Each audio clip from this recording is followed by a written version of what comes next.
You're right. It's often the case that people like us, or people who've struggled, or maybe you just don't get out much, I guess. Sometimes you can get overwhelmed, with certain thoughts and stuff like that. And you can get like brought down by what you're thinking.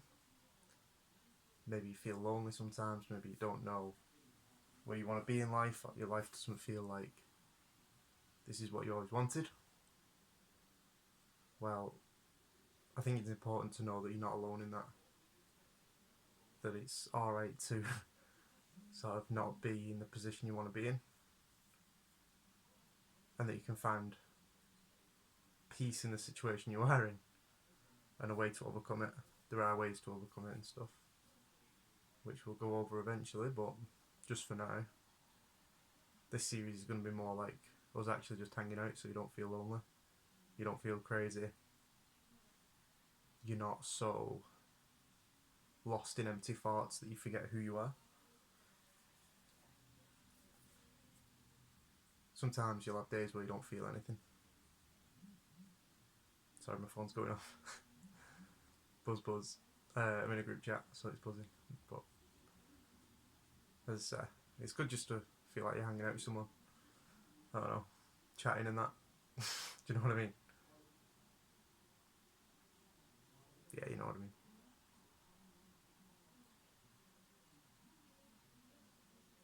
Say it's alright to just sit there silently with your friends and your mates and actually sit there doing nothing. That's alright too. It's good to just chill out sometimes, to be yourself,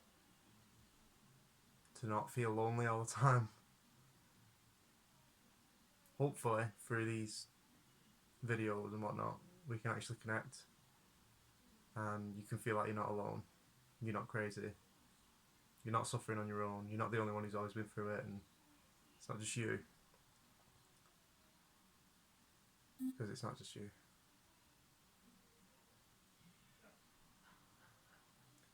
So for now, I'm just literally going to sit here with you and just tell you that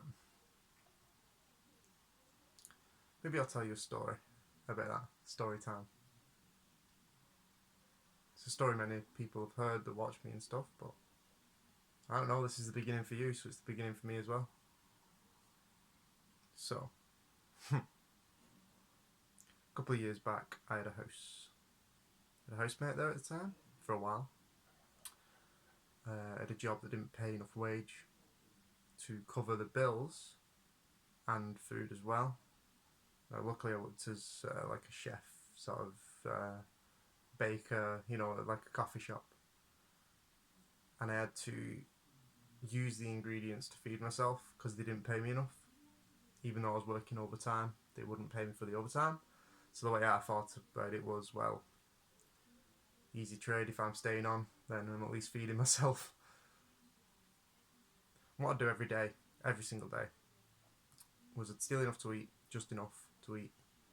Sometimes not even.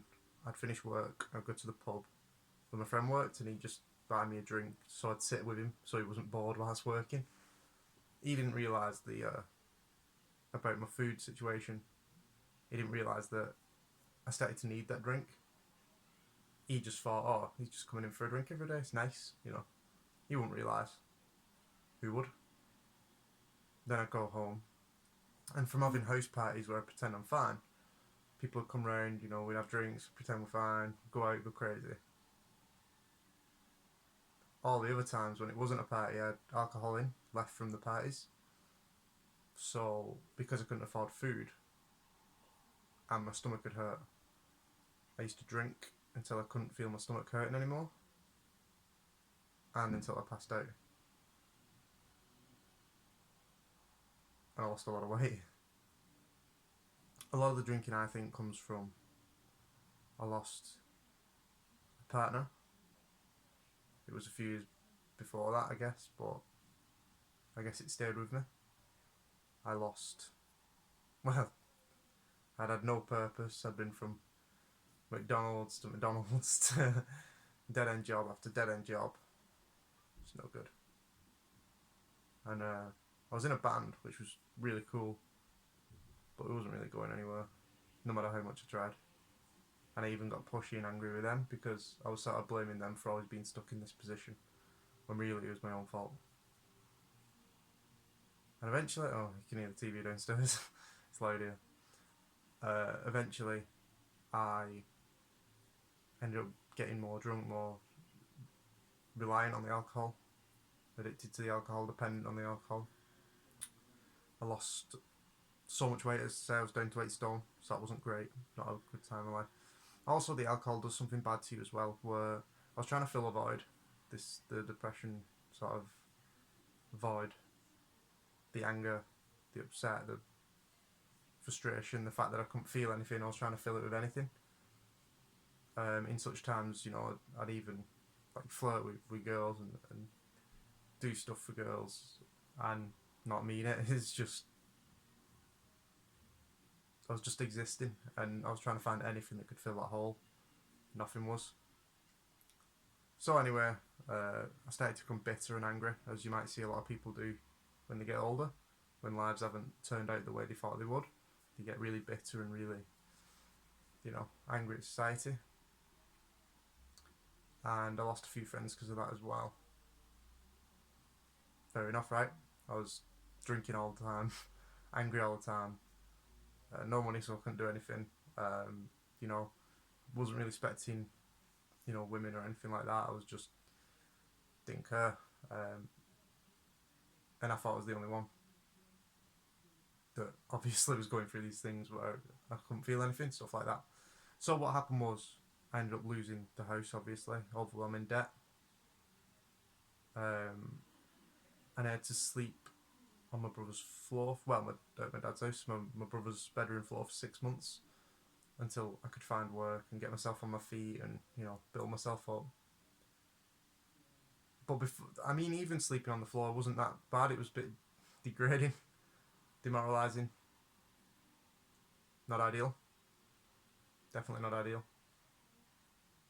What it was is like, the hardest part was sitting in an empty house when all your things have been taken away from you, eating anything you had left in the cupboards. It was like instant mash and some curry powder I had left for taste, and I was eating it.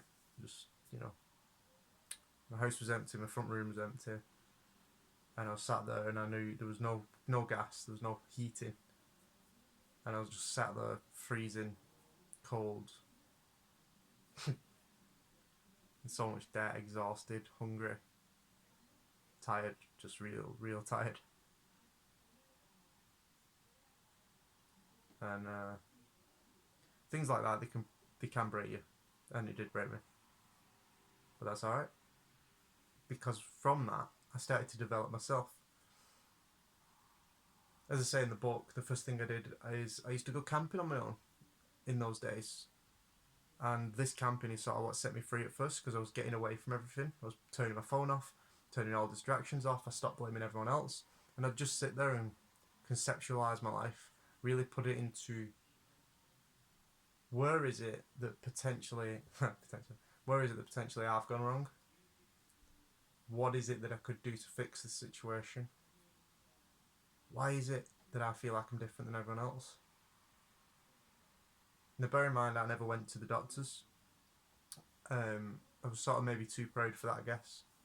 Even though I was so down, you know, I didn't even want to face the next day. But at the same time, yeah, I held on to that pride of, I don't need to see anyone, I'm fine. You know, that kind of thing. So I didn't understand what I was going through. Anyway, what happened was, I used to sit in a field, sort of like there's a little pond, some trees around me, like a fishing spot basically. Perfect fishing spot near my local area. I'd go drinking there on my own. I'd just think about life and write the ideas down. And at night it got scary. It got real scary. Even when you're not wanting to face the next day, you can still feel fear. That's strange, isn't it? Very. But yeah, basically, from that, I started to get different systems. I didn't think there were systems back then. I just thought this is how I deal with it. But now I think it's more you have to really notice when bad things are coming, the red flags, when you're having a bad day, when something's upset you, when something's triggered that feeling inside you. Really understand it for what it is, and break away from the over saturated lifestyle that you have of everyone throwing stuff at you. Your brain's working overtime all the time. You're always trying to please everyone. You're always trying to do this. Sometimes you need a break and just say, right, okay, I need to fix this. This has hurt me. I don't feel good. Why do I not feel good? Open yourself to that line of questioning. The one thing that I've found is that for all education, through school, as I said, when you grow up, you get put into peer groups and stuff. You sort of find your own way through school somehow. That is a challenge in itself, trying to find out where you fit in. I was definitely an in-betweener. I wouldn't say I was cool at all, and I wouldn't say that I was smart. I'd just say basic in-betweener who found his little misfits group and, somehow got through school alive. But they teach you all kinds of things. They teach you how to learn. They teach you, sort of basic maths, English, science. I say basic, I won't be able to do my GCSEs now. I'd probably fail them, so whatever, innit? Definitely fail them, actually, thinking back. But they teach you certain things, but they don't teach you enough life skills. They don't teach you the red flags of yourself, of when you need to have an off day, when you should have an off day. They don't teach you that sometimes in office or businesses, or when you're working somewhere, that you can have a say as well. I think what I found from coming into straight from work, from school into a job, was when I had that job, I needed that job. That's how I felt. I need this job. This job, it was McDonald's. I need this job, and because of that, I got treated all kinds of way that not just unfair, but they're illegal as well. And these things, they should tell you in school that you're the asset to a company. If you work for somewhere, that company's making money off you, and you should treat yourself like that. And if anyone's degrading you and making you feel not good enough, then you need to know your power in that stance to say, I can do better, I can go elsewhere, I can learn and grow and change, but you need to appreciate me as well. You can't just be treated a certain way. You don't get taught that how important improvement is, how important dedication is. You don't get taught how important it is to set your mind on one skill. If anything, at school they all say, every lesson, every teacher says mine's the most important, every single one, when I think the most important one is the one that you're skilled at and the what you enjoy doing at the same time. I love drama, loved it. Didn't do anything with it, unfortunately, but I loved it and I was good at it. And unfortunately, because all of my time was spent on doing the maths, doing the science, doing the history, doing other kind of work, I didn't pursue it. And I didn't even see it as a serious career. I just enjoyed doing it.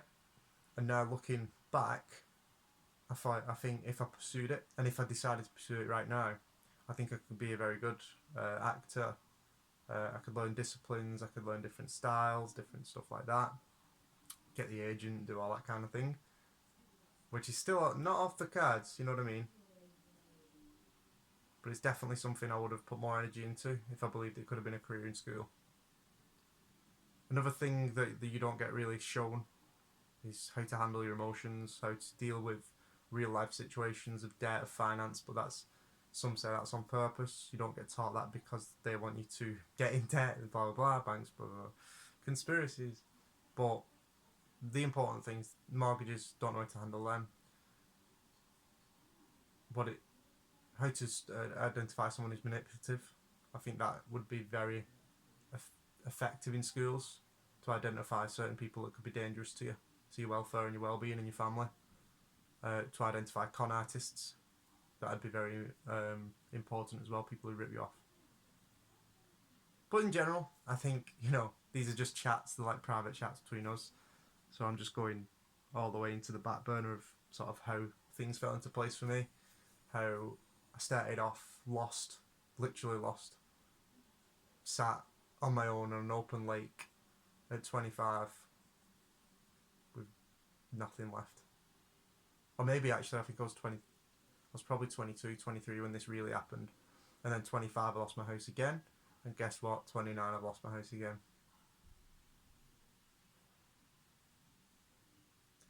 Let that sink in. Because every time it happened, it didn't feel as bad. And this time it was a decision. A tactical decision. And now I've learned lessons that before I didn't learn. That's alright. It's alright to fail and fail again if you learn the lesson. And this will be the last time that this does happen to me. I hope. Or I'm going to plan for anyway. I'm going to make sure it doesn't. And if things go wrong, then they go wrong. That's alright. Doesn't define me. But I'd just like you to know that you're not alone. That we can hang out like this. Like, even if you can't see me or touch me or whatever, we're still hanging out, you know what I mean? We're still getting, like, there's even people I watch online, like a community and that, they all, a few friends, they have a laugh. And I feel like I know them because I've watched them for a few years. It's really weird because I've never met them, but I'm like, I know all the life stories, I know like situations they've been through, and you think about it, you're like, these are in a sense my friends I never met, and hopefully I want to be that for you, but then get it to the point where I do meet you. But I think in the beginning it's just literally just going to be me and this camera, and you guys who watch and find that we are mates. We are just having our nights in, like sleepovers as kids. This is basically it. It's a time for us to like chill out and hang out. And if you want to do a response video, you can put it online, you can send it through to me, whatever, and we can have a chit chat back and forth at the class. I can answer some questions and stuff like that. I think it's important to notice that you're not alone when you're feeling something, and then find the right ways to overcome it. That can be in anything. If you want to get better at something, you follow someone who's good at it, usually. Or you get someone who's coached someone who's good at it. There's certain people who are good at football or sports, but they can't teach well. But if you can find someone who's made a great footballer, a great sportsman, and they can coach you, well then maybe, just maybe, they're right for you, you know what I mean? They might be more right for you than someone who's good at it, but it's always good to model your behaviours off someone who's great, or who's got what you want. There's going to be sections in these like things I do where I talk about success, wealth, greatness, idols, role models, all that kind of stuff. I don't want you to get the wrong idea. This isn't all about, it's not about monetary value. Success to me is living the life on your terms, like what you want. Success to me is someone who went out there, had a dream, had a vision, and achieved it. That can be as simple as someone who wanted a job as a plumber, and they went out and they got it, and now they're doing it. That's success to me. And what I'm obsessed with is finding that wealth, that life, wealth, style, that success kind of in all aspects. We do want to be financially able to do the things we want. We do want to have a partner, a romantic partner that supports us. We do want to find amazing people around us that support us and we have a laugh with, you know what I mean? We do want, all the good stuff, like physical body, stuff like that, healthy eating, just a good lifestyle. So, this is basically the intro video. It's a bit long, but they might all be long. Probably not. But I just want you to feel like you have got someone you can connect with, someone you can talk to, a friend that will understand you, And in these, I'm going to give you tips and stuff that I use, stories that I've been through or that I've heard other people have been through. I'm not sort of your typical coach guy. I'm not like, you know, the ones, a lot of people call themselves life coaches, and they'll sit back and say, do this, and that's it. I'm more of the friend that'll say, this is what you need to do, and then you don't do it, and I'll go, you know you should have done it, don't you? And then laugh with you, and you go, yeah, I know, and you go, okay, and I'll say, right, well, you know, so let's do it together, let's get you better together, let's get you overcoming it together, and sort of guide you through it, rather than just, there's the rules, seen a bit. So when this grows, it's going to be more and more difficult, which is why I'm going to need coaches. But them coaches, I can't find the right name for it. Community coaches, blah blah blah. Any good name you can find for a good connection of people has been taken and like used in business, and it's all got a slanderous name or like a bad attachment to it now. So I'll just call us like, I don't know, me and my group of mates. I'll help you through your struggles. So if you want to become one of the mates, maybe I'll call us mates. This is a weird thing to put though, in it. Don't know. Yeah, I think that'll be it. But if you want to become one, let us know. If you want to stay close or get more help, let us know. If you want to just hang out, there's gonna be videos where I'm literally just chilling, gonna read books, gonna have a laugh with you, tell you funny stories as well. It's not all gonna be doom and gloom. But just know that it's alright, that things aren't always great. Don't worry about it. We'll figure out the right way to fix it. And that's my time. I'll see you all on the next episode. Thanks for tuning in. Peace.